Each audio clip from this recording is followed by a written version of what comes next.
and I'm, pretty confident.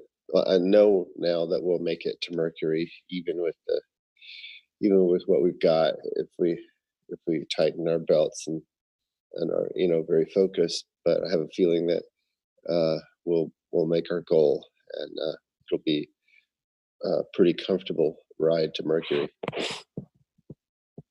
So I'm excited about that. But it's been a ton of work.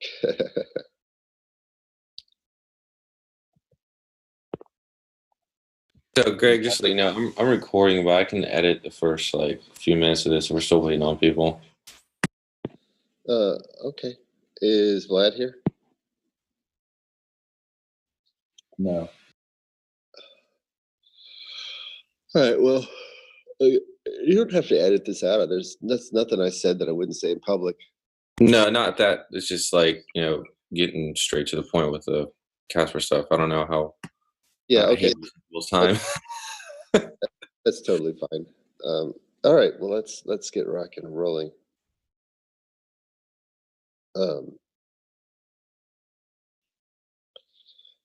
Who wants to go first? I'm happy to go first. That would be cool. Yeah, go for it. Cool. So my work for the week was kind of twofold. So the first thing was I kind of implemented I'm calling it the overlap oracle. It's the thing that Vlad kind of described last week. I'll go over it again, but so I kind of have like a first version of that. That's mostly working.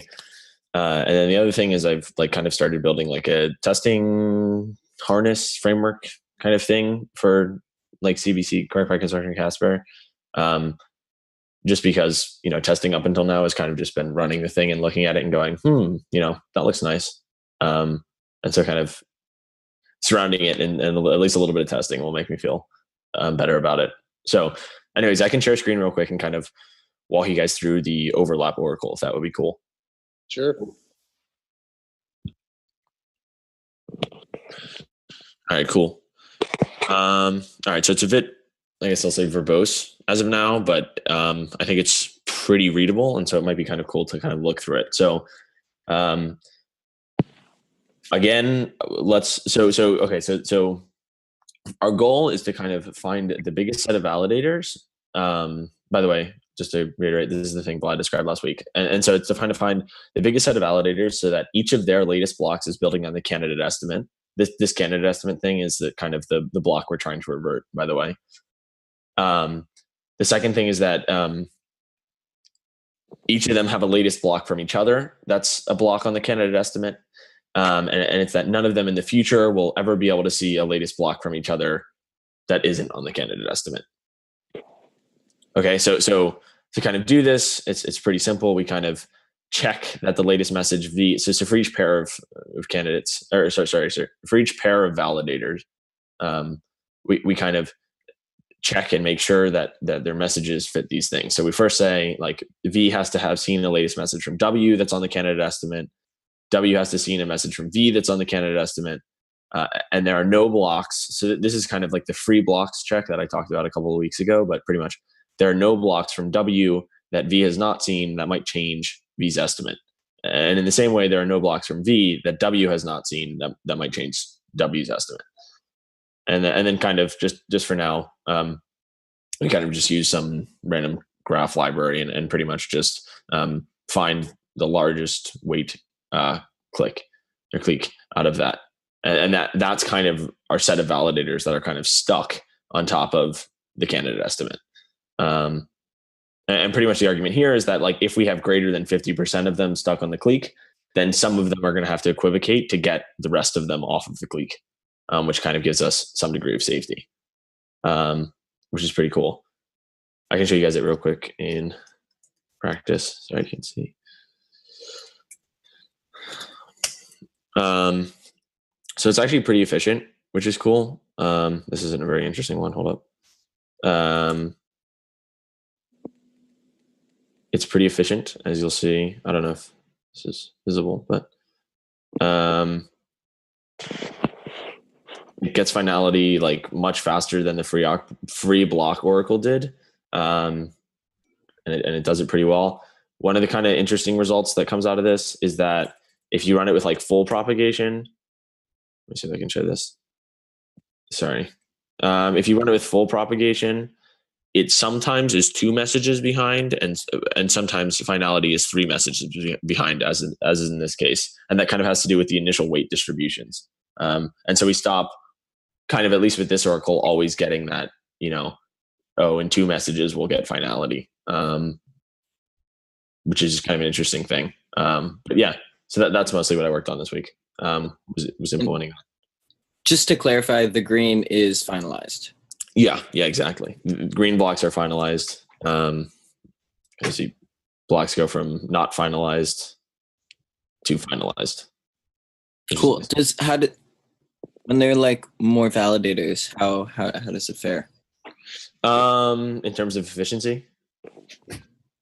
Maybe less so, maybe more in terms of how quickly you realize you're finalized. Let's see. So,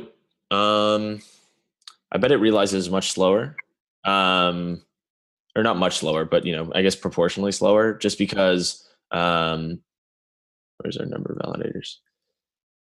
Because it kind of requires that 50% of them are stuck on here, and so it kind of, you can imagine it might take a while longer to kind of get to that position. But that's kind of specifically with random message propagation. With like full message propagation or with some form of round robin, you can imagine it would be much more efficient.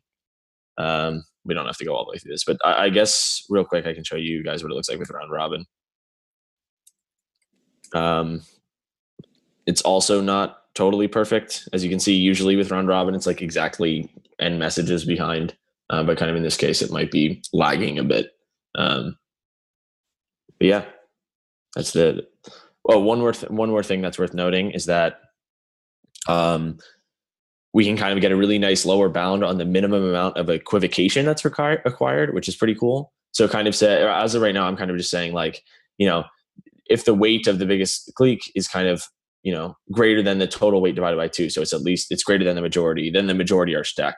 But pretty much what we can do is we can kind of fine tune this here, and we can kind of, raise this value, or I guess lower this value in this case, and kind of say like, if we have more weight, then we can kind of give this really nice lower bound, which is like 2 times the weight of this minus the total weight. And that'll give us like a lower bound on the amount of fault tolerance that we have. Like that's the minimum amount of equivocation that has to happen for people to move, which is really nice and super simple. And we kind of get that without having to run the ideal adversary at all, which is like much more efficient. So yeah, cool. Awesome. Can you post a link to the repo? Yeah, sure. It's Vlad's, and I think he's like kind of in the process of making it public, but yeah, for sure. I'll try and work on that.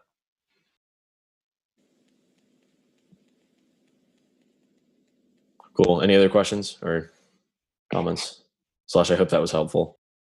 No, that was very helpful. I really appreciate it. Cool.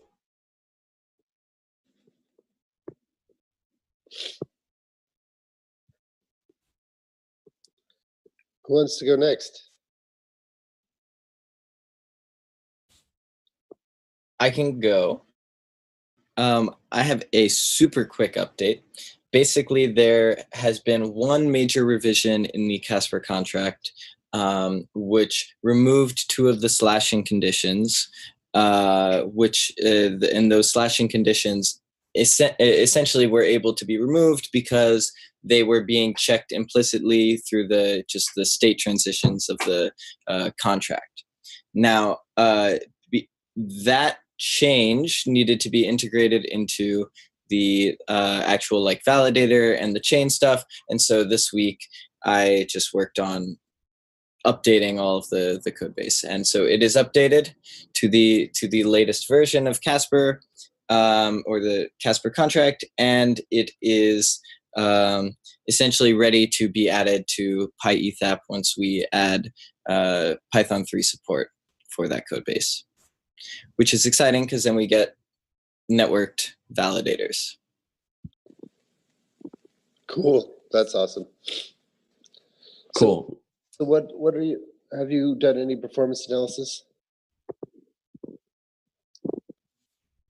Not too much. Outside of running. So I mean, the validator logic itself is implemented, and there is no, I mean, just like with no network, it's just, passing Python messages around essentially.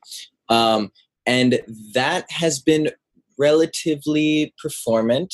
The actual chain fork choice rule has also been relatively performant. It has been about the same, um, about as performant as just the normal proof of work chain. We had basically, there was a time when there was like this major performance hit because of some, just basically bad fork choice rule. But the time is no longer. So it's pretty good. Just say it's on the order of proof of work. Yeah, sure.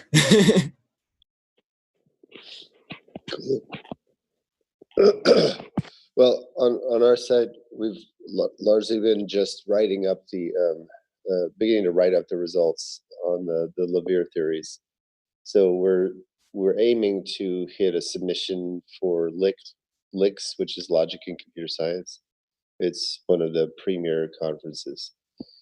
So we're just organizing the results in a way that the LICS committee will find it compelling. So it's largely theorem, proof. And that's that takes up a lot of time. It's not very exciting in the sense that it's not the.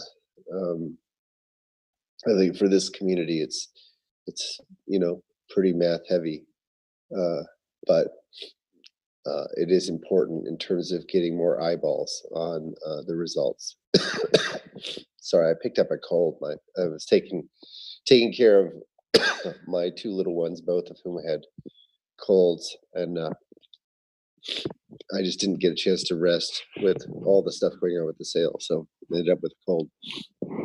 Anyway,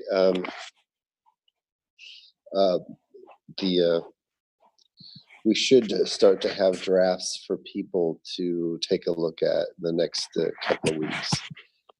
This will be a pretty substantial update from the more conversational tone that we put up on archive earlier.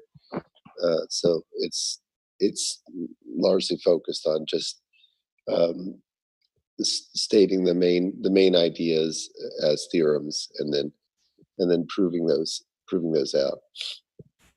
So here, what we're just, again, for people who are just coming into this, what we're describing is the ladle algorithm, which generates type systems. So you give it a rewrite system and a means of collecting the results of your formulae, and that that ends up giving you enough information to generate the type system. So the application to Casper is twofold. Perhaps the most important one is that when we ship blocks around, we don't need to ship transactions. We just describe logical. We provide logical formula which say which transactions are in versus which transactions are not in. So that gives a high degree of compression over what's being shipped, and allows us to get a hopefully much higher throughput. That's part of the.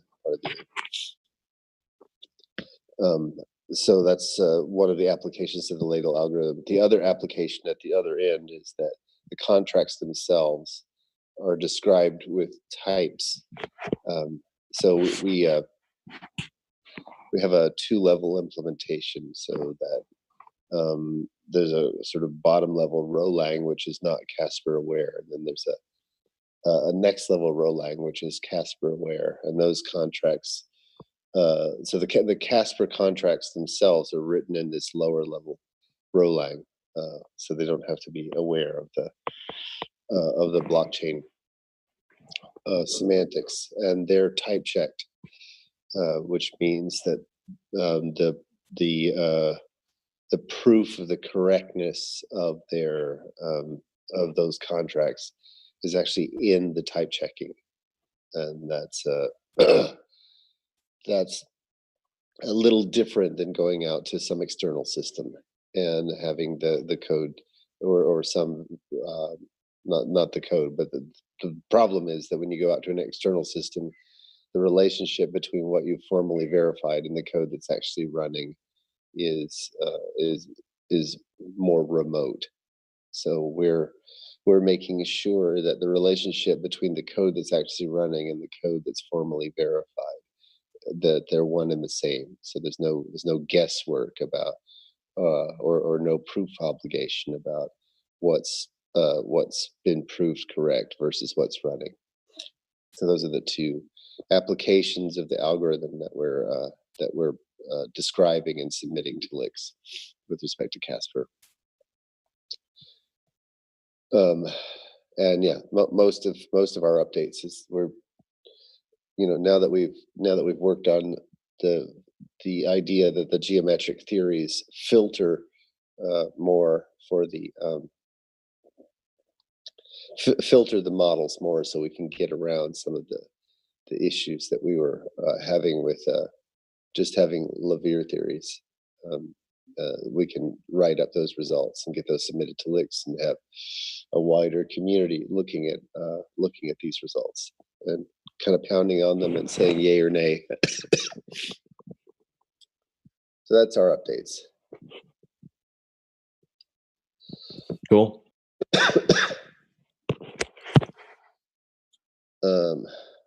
Cool. So if that's it, if we're all good, we can yield back the time to everybody, unless there's.